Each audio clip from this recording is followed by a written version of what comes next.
할렐루야. 오늘도 거룩한 주일 주님을 예배하는 우리 모든 예배자들에게 하나님의 크신 은혜와 평화가 함께 하시기를 축복합니다.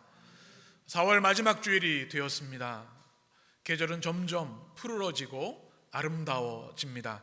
우리 교회 화단도 하루가 다르게 꽃이 피고 아름답게 변하고 있는데요, 제가 어제 사진을 좀 찍어 보았습니다. 사진을 보시면 꽃들이 이게 우리 천사의 나팔이 드디어 겨울에는 없었는데 싹이 돋기 시작하고 큰 꽃이 필 겁니다. 그리고 교회 마당에 있는 꽃들이 얼마나 아름다운지 참 보기가 좋습니다. 제가 교회에 있다 보면 이제 교회 밖에 오가는 분들을 보게 되는데, 하루에 여러 번 여러 사람들이 꽃 앞에서 향기를 맡고 꽃을 보고 사진도 찍고 하는 분들을 보게 됩니다. 이거야말로 정말 최고의 전도구나 하는 생각을 합니다. 지치고 힘든 사람들이 꽃을 통해서 또 향기를 통해서 위로받는 모습을 보면 얼마나 감사한지 모릅니다. 우리 남선교회에서 늘 수고하고 또 꽃밭을 잘 가꾸셔서 너무나 감사드립니다. 사실 예수 그리스도를 믿고 주님을 따르는 모든 그리스도인들은 꽃과 같은 사람들입니다. 옆에 있는 분들 보시겠어요? 꽃처럼 보이시죠? 얼마나 아름답고 향기가 있는지요. 그럴 수밖에 없는 게 우리가 믿는 주님이 우리 안에 임재하시는데, 우리 주님은 그 어떤 꽃과 비교할 수 없는 가장 아름다운 꽃이기 때문에 그렇습니다. 샤론의 꽃 예수, 백합화이신 주님, 황무지와 광야 사막에서도 꽃이 피어 많은 이들에게 기쁨과 위로를 주시는 주님이 우리 주님이시기 때문에 그렇습니다. 그래서 우리 성도들 근처에 가면 꽃향기가 나야 돼요. 여러분 잘 점검해 보시기 바랍니다. 여러분, 우리 교회가 저는 꽃밭 교회가 되었으면 좋겠습니다. 제가 어제 사진을 찍는데 참 재미있는 현상이 있었는데, 벌들이 막 날아오는 거예요. 몇 주 전만 해도 잘 못 봤는데 꽃이 확 피니까 벌들이 막 몰려와요. 그런 생각을 했습니다. 주님의 교회가 한 사람 한 사람이 그리스도를 믿고 따르기 때문에 꽃향기가 나서 꽃밭이 되면 많은 지치고 상한 심령들이 그 꽃을 또 주님을 만나기 위해서 모여들겠구나. 저는 우리 교회가 꽃밭 교회가 되었으면 좋겠습니다. 한 주 동안 전쟁 같은 세상에서 우리는 참으로 힘들고 지치고 많은 어려움을 경험하는데요, 주님의 교회에 오면 그리스도의 향기, 꽃향기에 가득해서 그냥 앉아있기만 해도 좋고 바라만 봐도 위로가 되는 그런 교회, 우리 교회가 그런 교회 되길 간절히 축복합니다. 그래서 그리스도의 향기를 맡고 주님의 임재 앞에 나옴을 인해서 자신의 죄를 발견하고 회개하고 그리스도를 주로 영접함으로 인해 주님의 자녀가 되는, 하나님의 나라와 영생을 소유하게 되는 구원의 역사가 이 주님의 꽃밭에서 일어나게 되는 줄 믿습니다. 얼마나 아름다운 일입니까? 이 아름다운 교회의 사역, 꽃을 피우고 꽃향기를 내는 이 사역의 중심에 있는 것이 바로 우리 신앙의 꽃인 부활신앙입니다. 부활신앙은 그 어떤 신앙보다 우리에게 가장 필요하고 가장 강력한 신앙입니다. 우리 안에 주님의 꽃, 부활의 꽃이 피어서 우리를 아름답고 성숙하고 또 주님을 닮아가도록 만들어줍니다. 부활신앙이 있으면 그 어떤 역경에서도 이길 수 있는 영적인 힘을 얻게 되는 것이죠. 우리 해림교회가 또 우리 성도들의 삶이 주님의 꽃으로 충만하게 되기를 간절히 원합니다. 여러분 가정이 꽃밭이 되고 우리 교회가 꽃의 정원이 되어서 많은 영혼들을 그리스도께로 인도하는 놀라운 역사 있게 되기를 간절히 축원합니다. 부활의 꽃이 우리 가운데 있어야 합니다. 오늘 성경에 보게 되면 부활하신 주님께서 우리 상한 심령들을 가진 제자들을 찾아오시는 장면으로 요한복음 21장이 시작됩니다. 요한복음의 마지막 장이고 결론부이고 가장 중요한 메시지가 담겨있는 21장의 첫 시작은 이렇습니다. 1절 말씀을 같이 읽습니다.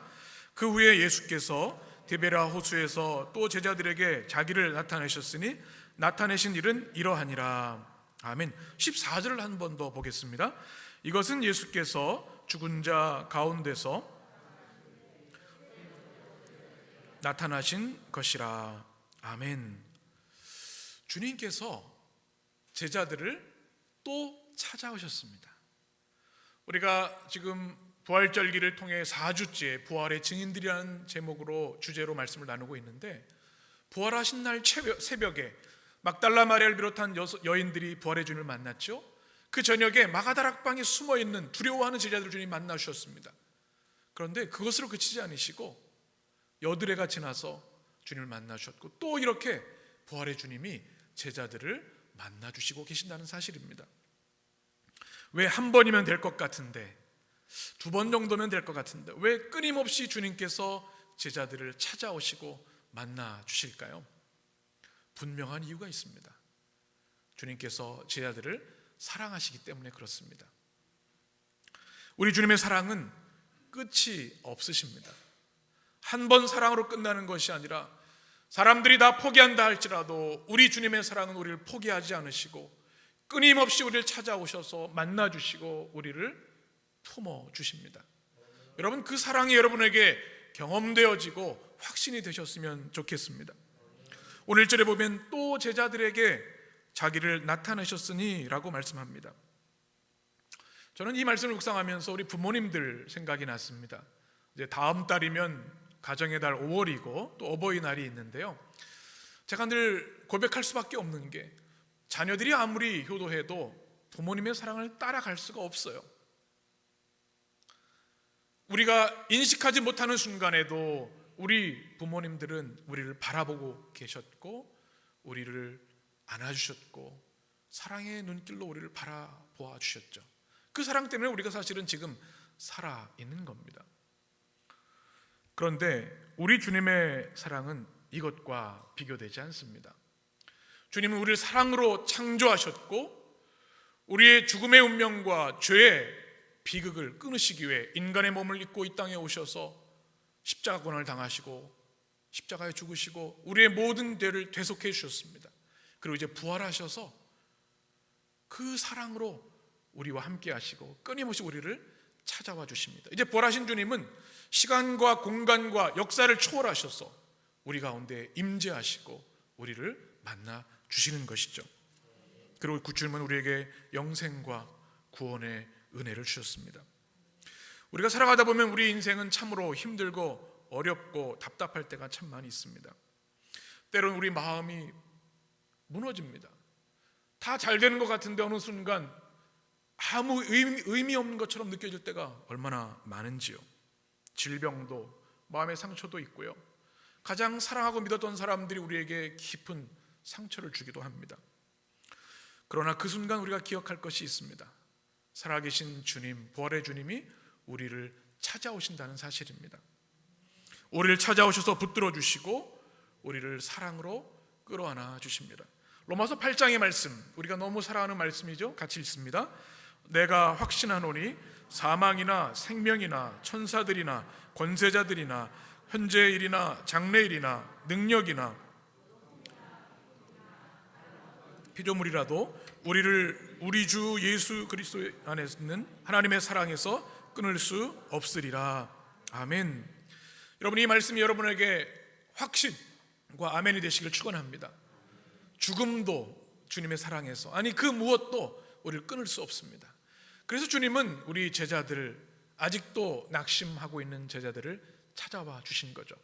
주님이 제자들을 또 다시 찾아오신 이유는 또 한 가지 있습니다. 부활하신 주님이 어떤 분이신지를 그들에게 분명히 보여주시기 위해서입니다. 오늘 1절 말씀 보게 되면 자기를 나타내셨으니 라는 말씀이 있습니다. 에파네로센이라고 하는 단어입니다. 잘 보이게 하다, 명확하게 보여주다라고 하는 것이죠. 이 말씀은 에피파네파로센이라는 단어는요, 우리가 잘 알고 있는 그 주현절일 때 에피파니라고 하는 현현, 신의 현현, 하나님의 현현이라는 뜻을 가지고 있는 원래 단어입니다. 주님께서 나타내시기 위해서 그들 곁에 또 찾아오셨는데, 그 뭐냐면 부활하신 주님이 어떻게 사망 권세를 이기시고 그들과 함께 하시는지를 그들이 눈으로 보고 알 수 있도록 해주시기 위해 그들을 찾아오신 겁니다. 여러분, 우리의 평생 소원이 무엇입니까? 우리 이 땅에 사는 100년 동안 품위를 지키고 명예를 얻고 성공을 얻는 것, 그것이 소원이 될 수 있겠죠. 그러나 우리의 제한된 인생 속의 소원은 우리 구주 예수 그리스도를 조금 더 알아가는 것, 우리 평생 소원은 하나님을 더 날마다 알아가는 것. 왜냐하면 주님을 아는 것이 우리의 힘이고 권능이기 때문에 그렇습니다. 여러분, 이 소원이 여러분 가운데 있으셨으면 좋겠어요. 어떻게 우리가 주님을 알아갈 수 있습니까? 우리와 차원이 다르신 초월적인 하나님 우리가 어떻게 알 수 있어요? 우리는 일반 계시를 통해 알 수 있습니다. 이 계시라는 것이 드러낸다는 뜻이죠. 창조 세계를 보면서 하나님의 역사와 인도하심을 보면서 우리는 주님의 숨결을 배웁니다. 또 특별 계신 기록한 성경을 통해서 우리 주님을 알게 됩니다. 우리가 생명같이 말씀을 여기는 이유가 여기 있지요. 그런데 그럼에도 불구하고 우리의 지식과 우리의 사고로 주님을 다 알 수가 없어요. 그 한계를 인정해야 합니다. 우리가 얼마만큼 주님을 알 수 있어요? 여러분, 우리가 가장 주의할 것 중에 하나가 주님을 자신이 다 아는 것처럼 얘기하는 것, 그것은 분명한 거짓이고 이단입니다. 하나님을 우리가 그렇게 알 수 있는 존재가 아니에요. 그렇게 작은 존재가 아닙니다. 이단과 사이비 종파들이 얘기하는 걸 보면 자기가 재림주라고 얘기를 하고 자신이 하나님이라고 얘기하잖아요. 그건 말이 안 되고 거짓이고 하나님의 심판을 면할 수 없을 것입니다. 그 누구도 우리 하나님을 독점할 수 없습니다. 불가능한 일이죠. 우리가 얼마만큼 주님을 알 수 있어요? 주님이 보여주시는 만큼. 어떻게 알 수 있어요? 주님이 보여주셔야 알 수 있습니다. 이것이 바로 에피파네스, 나타내시다라는 뜻입니다. 계시라는, 자기 계시라는 겁니다. 우린 주님의 옷자락 한 부분만 만져도 감당할 수 없는 광대하신 주님을 알고 있습니다. 주님을 알기를 원하는 소원이 우리 가운데 있습니다. 어떻게 기도해야 될까요? 주님 알기를 원합니다. 오늘 하루도 한 걸음도 주님, 그 거룩하고 아름다우신 광대하신 주님을 알기를 원합니다. 주님, 보여주시고 가르쳐 주십시오. 여러분의 기도가 되시길 간절히 축원합니다. 주님은 부활하셔서 제자들을 찾아가셔서 자신이 어떤 분이신지를 명확하게 보여주신 거죠. 왜 그렇습니까? 그들에게 부활의 확신을 주시기 위해서 그래요. 부활하신 주님이 어떤 분이신지 그들에게 보여주심으로 이제 죽음도 어떤 환난도 두려워하지 않고 부활의 권능으로 살아갈 수 있도록 지키시기 위해서 보여주시고 만나주신 거죠. 우리 사랑하는 성도들 가운데에도 우리 주님이 여러분을 끊임없이 보여주시기를 축원합니다. 예배 가운데, 말씀 가운데 우리 일상을 통해 주님을 발견하게 되시길 축복합니다. 그래서 부활의 확신과 권능으로 살아가는 여러분 되시기를 축복합니다. 오늘 말씀을 보면 주목할 것이 하나 있습니다. 주님이 또다시 제자들을 만나주신 장소가 어디인가 하는 것입니다. 어디입니까? 오늘 성경에 보면 디베랴 호수라고. 이스라엘의 한 지명 행정구역이죠. 사진을 한번 보시면 예수님 당시의 그 지도이죠. 맨 위쪽에 보면 파란색이 있습니다. 거기가 뭘까요? 바로 갈릴리 바다. 디베랴, 이게 여러 가지 이름으로 불립니다. 디베랴 호수, 갈릴리 바다, 게네사렛 호수. 복음서에는 이렇게 여러 가지 이름으로 불립니다. 그리고 그 밑에 큰 바다가 있죠. 사해가 있습니다. 아시는데 요단강으로 쭉 흘러가면서 사해는 들어오는 데 있지만 나가는 게 없어서 죽음의 바다, 소금의 바다, 생명이 없는 바다가 되었지만 이 갈릴리 호수는요 끊임없이 물을 공급하고 흘려보냅니다. 생명의 바다입니다. 호수가 크다 보니까 바다라고 사람들이 불리기도 했습니다. 우리 동서가 20km 정도, 남북이 12km 정도 되니까 꽤 큰 호수이죠. 그래서 그 지역에 사는 모든 사람들에게는 이것이 정말 삶의 보금자리였고 생명의 젖줄이었습니다. 참 귀한 호수죠. 여러분 호수 좋아하십니까? 제가 호수를 참 좋아하는데요. 우리 지금의 갈릴리 호수, 디베랴 호수의 모습입니다. 이렇게 배도 있죠. 성지순례 가시면 이렇게 배도 타고 그렇습니다. 저는 호수하면 제가 있었던 시카고의 미시건 호수가 생각이 납니다. 우리나라보다 더 크다고. 제가 있었던 캠퍼스인데요. 얼마나 큰죠? 바다 같아요. 갈매기가 있고요, 백사장이 있어요. 또 토론토에서 목회할 때는 온타리오 호수가 있었습니다. 이 호수 같지가 않고, 전 군 생활할 때 백골부대 있을 때 산정호수에 간 적이 있었는데 이 스케일이 다르더라고요. 커요. 우리가 아름다운 경치하면 호수, 레이크뷰라고 얘기를 하죠. 제가 이 호수를 좋아해서 그런지 군포로 하나님이 목회지를 보내신 것 같아요. 우리도 작은 갈치호수부터 시작해서 반월호수, 백운호수, 왕송호수, 얼마나 아름다운 호수들이 있는지 좋은지 몰라요. 주님이 왜 이 디베라 호수에서 제자들을 만나셨을까요? 주님께서 우리 이왕 만나는데 좋은 경치에서 만나자, 그래서 만나셨을까요? 그렇지 않습니다. 분명한 이유가 있습니다. 왜 주님께서 제자들을 디베라 호수에 만나셨는가? 첫 번째는 주님이 제자들을 처음 만나신 곳이기 때문에 그렇습니다. 마가복음 1장에 이런 말씀이 있습니다. 우리 같이 읽습니다. 갈릴리 해변으로 지나가시다가 시몬과 그 형제 안드레가 바다를 보시니 그들은 어부라. 예수께서 이르시되 나를 따라오라. 내가 너희로 사람을 낚는 어부가 되게 하리라 하시니. 아멘. 이 제자들을 부르셨는데요, 만나주셨는데 그들은 직업이 어부였습니다. 그러니 이 삶의 터전이에요, 이 디베레 호수가. 그리고 그들을 처음 만나주시고 그들을 고기 잡는 어부가 아니라 사람을 낚는 어부, 영혼을 치료하고 구원하는 하나님 나라의 사도로 부르신 겁니다. 얼마나 영광스러운 부르심입니까? 우리도 이 장소에 대한 기억이 오래가는 경우가 있어요. 처음 만난 장소.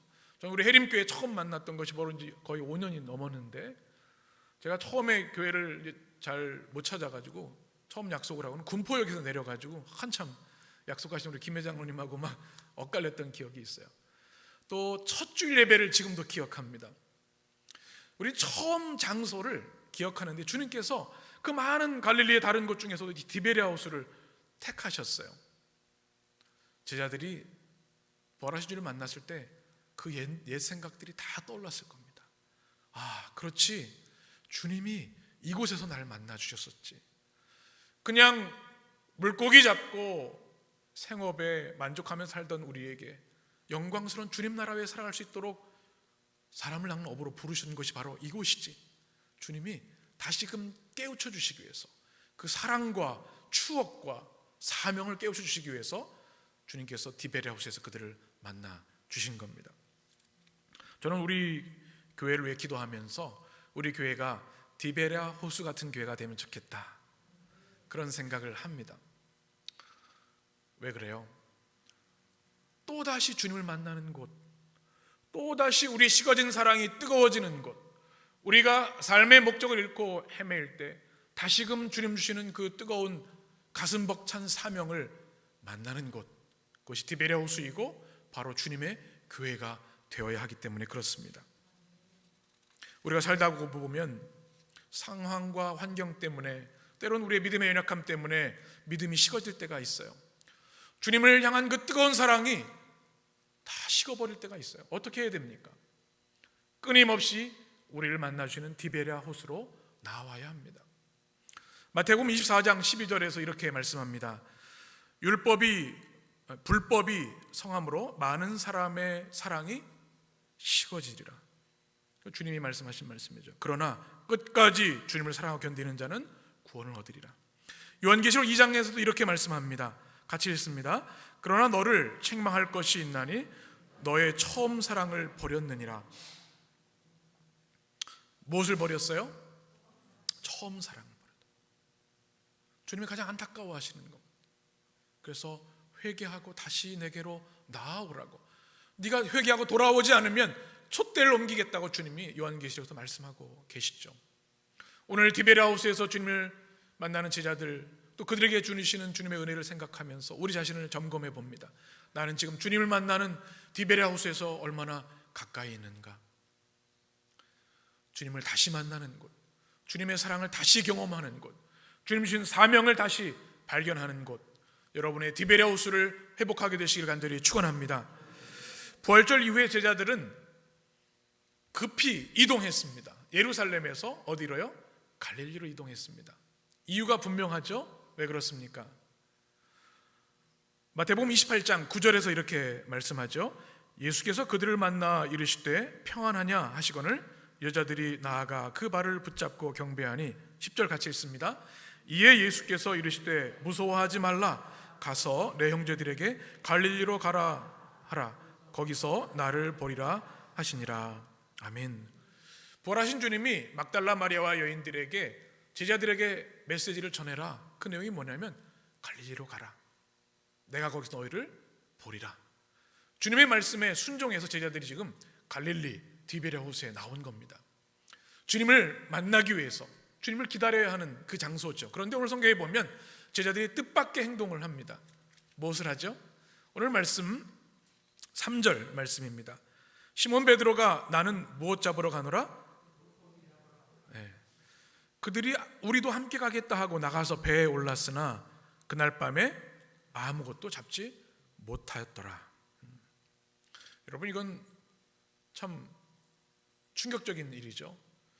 그들이 주님을 만나기 위해서 왔는데 고향에 내려와 보니 그냥 이것저것 가만히 있기 그래서 다시 물고기 잡으러 가자고 베드로가 얘기를 합니다. 다 그렇게 내가 여기 갈릴리에 왜 왔는지를 잊어버리는 순간입니다. 그리고 고기를 밤새 잡았는데 어떻게 잡았어요? 단 한 마리도 잡지 못해. 이거는 기적 중에 기적입니다. 이들은 직업 어부이고 베테랑 어부였습니다. 어떻게 고기가 잘 잡히는지, 어느 곳에 그물을 내려 잡히는지 전문가 중에 전문가들이었습니다. 그런데 한 마리도 못 잡았어요. 충격적인 일이죠. 더 충격적인 것은 4절 말씀에 이렇게 말씀합니다. 날이 새어갈 때 예수께서 바닷가에 서셨으나 제자들이 예수이신 줄 알지 못하는지라. 사실 주님은 이미 바닷가에서 그들을 기다리고 계셨던 거예요. 그런데 기다리신 주님을 보지 못하고 물고기 잡으러 가는 제자들의 모습을 성경에서 발견하게 됩니다. 여러분, 가장 중요한 목적을 상실한 제자들의 모습이 성경에 그대로 드러나 있습니다. 주님을 만나기 위해서 예루살렘에서 급히 갈릴리로 왔는데, 디베랴호수로 왔는데 주님 만나는 것이 아니라 다른 일을 하고 있는 거예요. 목적을 잃어버리는 것이죠. 우리 인생도 그런 경우들이 참 많아요. 우리 삶에 중요한 것들이 많죠. 해야 할 것도 많아요. 열심히 합니다. 그런데 정작 우리 인생의 가장 중요한 목적, 솔리 데오 글로리아, 하나님의 영광을 위해 살아가고 하나님을 그 모든 것 이상으로 경외하고 사랑하고 신뢰하는 일은 관심을 갖지 않습니다. 목적을 상실한 제자들의 모습과 다르지 않다는 겁니다.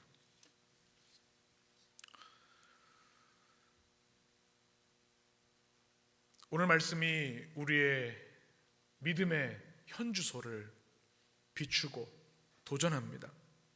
주님은 우리에게 말씀하십니다. 너희가 열심히 살아가야 한다.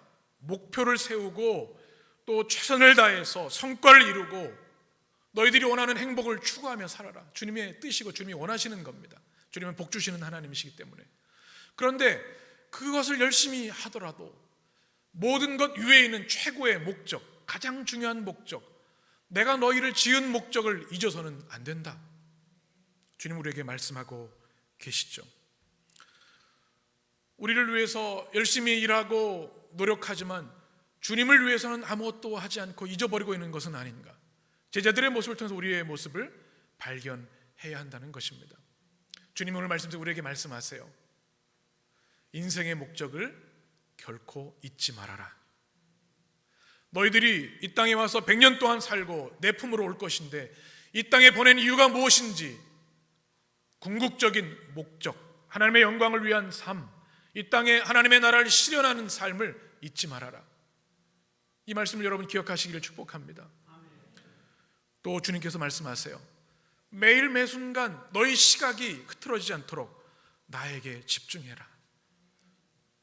살아계신 부활하신 주님을 집중하라. 제자들처럼 곁에 계신데도 놓치는 어리석음을 범하지 말라고 말씀하십니다. 우리가 잘 아는 12장 2절 말씀 이렇게 말씀합니다. 같이 읽겠습니다. 믿음의 주요 또 온전케 하시는 이인 예수를 바라보자. 그는 그 앞에 있는 기쁨을 위하여 십자가를 참으사 부끄러움을 개의치 아니하시더니 하나님 보좌 우편에 앉으셨느니라. 아멘. 무엇을 바라보라고요? 주님을 바라보는 것. 여러분 우리 인생에서 이것이 가장 중요합니다. 우리가 일을 열심히 하고 공부를 열심히 하고 무언가를 열심히 할 때에도 주님을 향한 시선을 놓쳐서는 안 된다는 겁니다. 주님을 잃어버리면 우리가 보는 것, 소유한 것이 아무 의미가 없기 때문에 그런 것이죠. 여러분, 인생의 공허함과 텅 빈 그물을 우리는 경험할 때가 있습니다. 제자들이 밤새도록 자신이 가장 잘하는 일들을 했어요. 최선을 다해서. 근데 한 마리도 잡지 못했더라. 그물이 텅 비어 있어요. 우리 인생도 다 잘 될 것 같은데, 이렇게 하면 될 것 같은데 안 되는 순간들이 있어요. 가장 잘하는 것이 안 되는 순간이 있어요. 빈 그물을 얻을 때가 있어요. 어떻게 해야 돼요? 내가 혹시 주님을 놓치고 있는 것은 아닌가? 주님을 바라보아야 하는 것입니다. 주님을 보지 못하는 제자들에게 주님이 5절에 이렇게 말씀하십니다. 같이 읽습니다. 예수께서 이르시되 얘들아 너희에게 고기가 있느냐? 대답하되 없나이다. 6절입니다. 이르시되 그물을 배 오른편에 던지라. 그리하면 잡으리라 하시니 이에 던졌더니 그물을. 아멘. 여러분, 큰 기적이 일어났죠. 어떤 기적이에요? 자신의 기술로 해서 한 마리도 잡지 못했는데 주님의 말씀대로 순종했더니 만선이 되었습니다. 빈 배가 가득 찬 배가 되었어요. 여러분, 이 말씀은 우리에게 큰 도전을 주시고 우리에게 이렇게 말씀합니다. 너희에게 고기가 있느냐? 내가 새벽부터 밤늦게까지 열심히 살아가고 있는데 너희에게 고기가 있느냐? 주님, 많이 잡은 것 같은데 하나도 없어요. 어떻게 해야 하죠? 우린 주님께 이렇게 고백해야 할 줄 믿습니다. 주님은 우리에게 말씀하시는 하나님이십니다. 목자는 양의 소리를 듣는다고 주님 말씀하셨죠. 양은 주님의 목자의 목소리를 듣습니다. 끊임없이 우리에게 말씀하시는데 우리가 듣지 못할 뿐입니다. 여러분, 어떻게 하나님의 말씀을 우리가 들을 수 있어요? 우린 특별 계시라고 말씀드린 성경을 통해 하나님의 말씀을 듣습니다. 여러분, 매일 성경 읽으시죠? 성경을 읽지 않는 그리스도인은 이 땅에서 능력 있는 그리스도인을 살 수가 없습니다. 자명한 일이죠. 과거의 역사 이야기 아니라 성령의 감동으로 쓰여진 하나님의 말씀이기 때문에 오늘 내가 가장 필요한 말씀으로 우리는 끊임없이 말씀해 주십니다. 우리가 성경을 읽지만 성경이 우리를 읽어주시고 성령의 감동으로 우리에게 깨닫게 하시고 지혜와 감동을 주십니다. 매일 성경을 읽어야 하는 이유가 여기 있습니다. 크리스토텀이라는 초대교회 교부가 이렇게 얘기했습니다. 성경을 읽는 것은 가장 위대한 일이다. 성경은 바닥이 없는 우물과 같다. 여러분, 얼마나 위대한 일을 하고 계십니까? 성경 읽는 것이 가장 위대한 것이다. 이것이 여러분의 고백이 되시기를 축복합니다. 큰 사업을 이루고 큰 성취를 이루는 것, 그보다 더 위대한 일은 매일 하나님의 말씀을 읽는 것입니다. 조지 뮬러는 이렇게 얘기를 합니다. 영적인 삶이 얼마나 활기 있는지는 성경이 우리 삶과 생각에서 차지하는 위치와 정확하게 비례한다.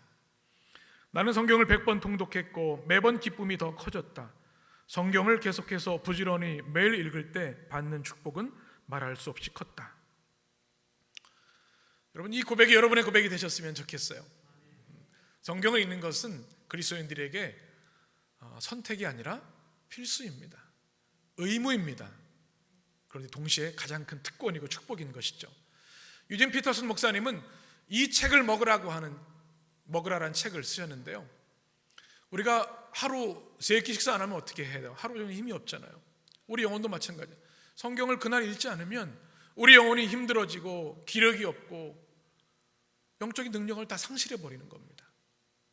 주의 말씀 끊임없이 내게 고기가 있느냐 물으시는 주님의 음성을 들을 수가 없는 거예요. 여러분, 말씀을 통해 주님을 만나시기를 축복합니다. 또 선포되는 강단의 말씀을 통해 우리는 주님의 음성을 듣고요, 우리의 삶과 환경을 통해서 우리는 주님의 음성을 듣습니다. 중요한 것은 우리가 날마다 말씀으로 충만해야 한다는 것입니다. 여러분의 삶을 100%로 한번 계산해 보시면 무엇으로 가득 차 있으십니까? 하루의 삶, 생각 100% 중에 주님의 말씀에 차지하는 퍼센트가 얼마나 되십니까? 때로 우리는 우리의 사업, 또 우리의 지식, 또 뉴스, 이런 것들로 가득 찰 때가 많아요. 낙심, 실망. 그러나 성경은 주님의 말씀으로 우리 삶과 존재를 채우라고 말씀합니다. 말씀으로 충만하게 되시길 축원합니다. 또 그 말씀에 순종하시기를 바랍니다. 제자들이 주님께서 배 오른편에 금을 던져라는 말씀에 순종했을 때 그들의 지식과 경험을 초월한 하나님의 만선의 기쁨을 누리게 하셨습니다. 그 은혜가 여러분에게도 동일하게 임하게 되시기를 축복합니다. 오늘 7절 말씀해 보게 되면 그제서야 제자들이 주님을 깨닫습니다. 예수께서 사랑하는 그 제자가 베드로에게 이르되 누구시라? 주님이시라. 여기서 예수께서 사랑하신 제자가 누굴까요? 바로 요한복음을 기록한 사도 요한입니다. 그가 가장 먼저 디베랴 호수에 계신 주님을 인식했고 알아보았습니다. 얼마나 주님을 사랑했을까요? 그리고 하는 고백이 베드로에게 주님이시라. 여러분, 우리가 믿음의 생활하는 것이 얼마나 역동적이고 감동적이고 또 은혜가 충만한 것인지 우리가 날마다 경험했으면 좋겠습니다. 하루의 삶 속에서도 주님이 하셨구나, 주님이 내게서 나를 도와주고 계시구나, 주님이 이 놀라운 지혜를 주셨구나, 이 고백이 필요합니다. 이것을 우리 심리학에서는 아하 익스피리언스라고 하죠. 아하 경험이라고 얘기를 합니다. 깨닫는 거예요. 탄식하는 거예요. 영적 눈뜨임의 현상이 일어난 겁니다. 그동안 못 몰랐던 주님이 밝히 보이는 겁니다. 여러분, 제가 사진을 하나 준비를 했는데요. 제가 토론토에서 목회를 할 때 나야가라 폭포를 수도 없이 간 것 같아요. 한 30번 이상 간 것 같아요. 누가 한국에서 오시면은 모시고 가야 돼요. 그래서 좀 지겨웠어요, 사실은. 교회에서 소풍까지, 청년부 캠핑까지. 그런데 갈 때마다 경험하는 게 뭐냐면 그 폭포 앞에 서면요, 무슨 말을 표현을 못 하겠어요. 하나님의 창조 세계가 이렇게 아름답구나, 감탄하게 됩니다. 아기 사진을 보셨죠? 제가 사진을 찾다 보니까 혹시 초상권 때문에 외국 아이를 사진 찾는데 아기를 보면 무슨 말을 할 수가 없어요. 그냥 너무 아름다운 거예요. 사랑스럽죠. 이 손주 보신 분들은 아마 경험하실 거예요. 이게 아하 경험입니다. 그런데 이와 비교할 수 없는 몇만 배의 감격과 감동이 우리 주님의 은혜를 체험할 때 우리는 고백하게 됩니다. 천지를 창조하신 주님께서 이 땅에 인간의 몸을 입고 오셔서 우리와 함께 이 갈릴리 호수를 거닐던 주님께서 사망 권세를 이기시고 부활하셔서 내 곁에 계시구나, 주님이시구나, 이 경험하게, 고백하게 되는 거예요. 저는 여러분의 삶에, 믿음의 삶이 무미건조하지 않기를 원합니다. 주님이시구나, 주님이 하셨구나, 주님이 보여주시는구나, 주님이 도와주셨구나, 이 고백이 여러분의 고백이 되시길 간절히 축복합니다. 이제 이 이야기를 들은 베드로는 바다로 뛰어듭니다. 가슴 벅차서 옷을 벗고 그물질을 하다가 겉옷을 걸치고 예의를 갖추고 뛰어듭니다. 한 90m 정도 되는, 헤엄쳐 나가는 거예요. 전 또 베드로의 모습이 감동이 됐어요. 주님을 위해서라면, 주님을 만날 수 있다면 온몸을 던지는 이 용기, 결단, 주님은 우리에게 요구하고 계신 것 같아요. 여러분, 때로 우리는 우리의 관심, 우리가 좋아하는 것들 때문에 주님께 나가는 걸 주저할 때가 많고 타협할 때가 많고 미루고 연기할 때가 얼마나 많은지요. 주님이 부르실 때 우리는 베드로처럼 우리의 온 몸과 인생을 던져 주님께 뛰어들어야 할 줄 믿습니다. 그 믿음이 있어야 된다는 거죠. 그때 주님께서 9절에서 이제 육지에서 아름다운 장면이 펼쳐집니다. 9절 같이 읽습니다. 육지에 올라와 보니 숯불이 있는데 그 위에 생선이 놓였고 떡도 있더라. 아멘. 이 숯불을 가지고 한참 지난주에 묵상을 했습니다.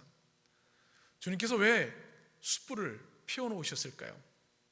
밤새 고기 잡는 제자들이 온몸이 얼어 있을 거예요. 그래서 일교차가 심해서 추운 그들을 녹여주시기 위해서. 또 하나는 무엇이 있었어요? 떡과 물고기가 있어요. 얼마나 시장하겠습니까? 주님이 셰프가 되셔서 그들을 먹이려고 하신 거예요. 참 아름다운 모습이죠. 저는 우리 교회가 숯불 교회가 됐으면 좋겠어요. 여러분, 숯불 좋아하십니까? 같은 고기도요, 그냥 프라이팬에 굽는 거랑 가스불에 굽는 거랑 숯불로 굽는 건 다르죠.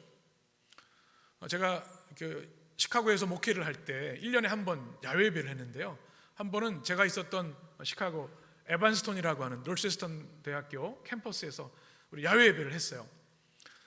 그러면 그 다음 사진 보시면 이렇게 우리가 의자들이 있고 숯불을 피울 수 있는 데가 있어요.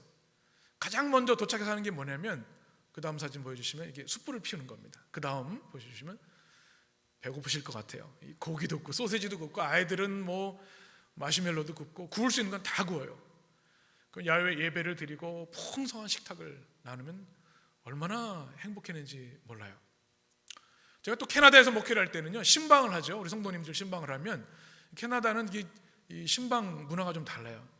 우리 아이들이 가서 신방할 때 같이, 아이들도 같이 오세요 하면 가면은 항상 숯불 펴요. 마당에다 바베큐 하는 거예요. 그럼 아이들이 처음 한 몇 달 지나더니 아빠 또 고기야 막 이렇게 얘기를 할 정도로 숯불을 펴서 또 이야기 나누는, 숯불을 핀 사람들이 모여들어요. 따스하기도 하고 음식도 있기 때문에. 저는 우리 주님의 교회, 우리 해림교회가 이 세상에서 몸이 얼어붙고 추운 성도들이 주님의 숯불로 인해서 몸을 녹이는 교회가 되었으면 좋겠습니다. 또 주님이 주시는 우리의 공허한 영적 허기를 채우시는, 우리를 배불리 먹이시는 교회가 되었으면 좋겠습니다.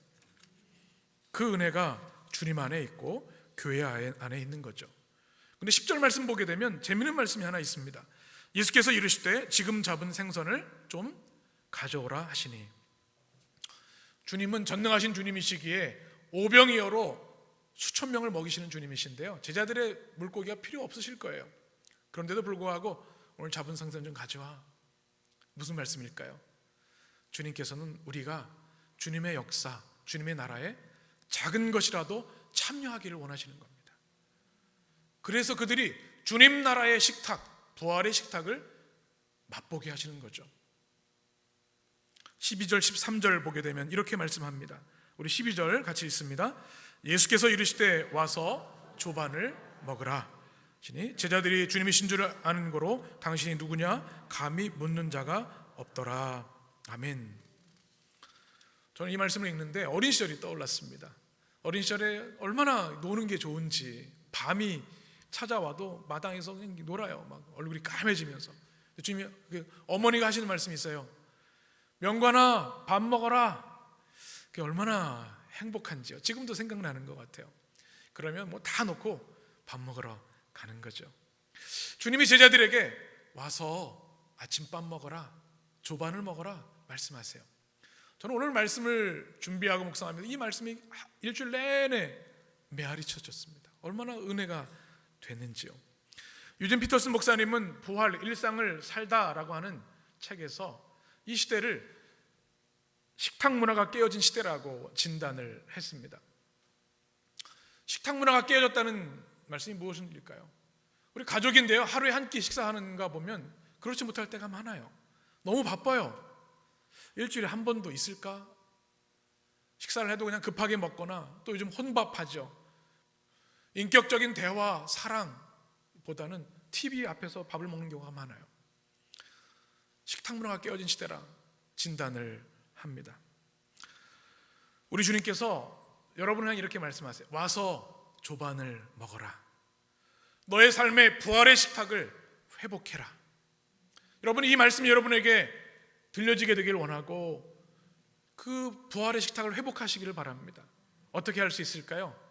여러분, 성경을 읽는 것이 여러분의 삶의 부활의 식탁이 되어집니다.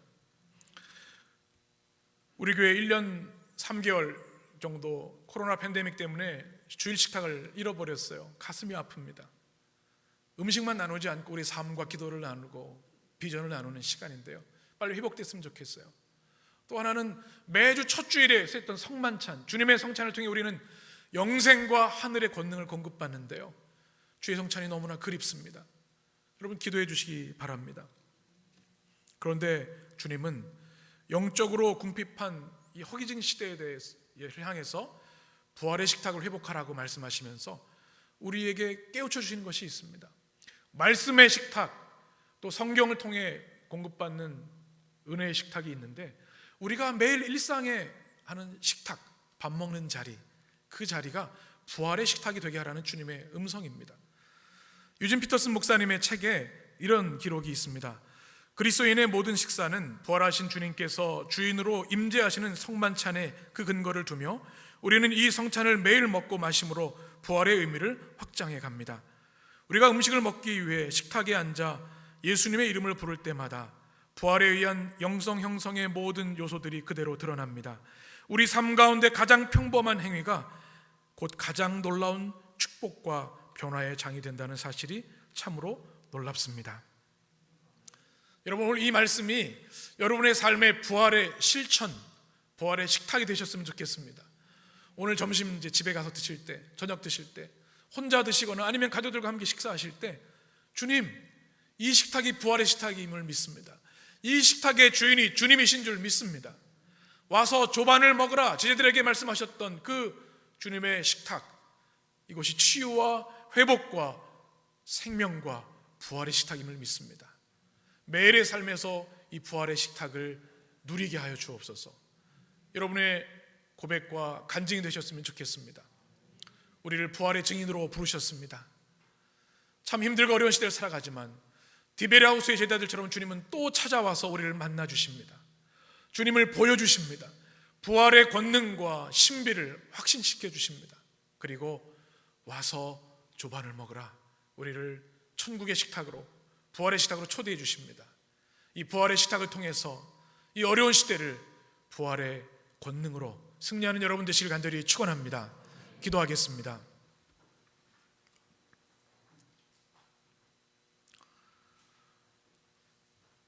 오늘 마침 기도를 제가 작성한 매일 식탁의 기도로 대신하겠습니다. 매일 식탁의 기도. 주님, 이 식탁의 주인은 오직 주님이십니다.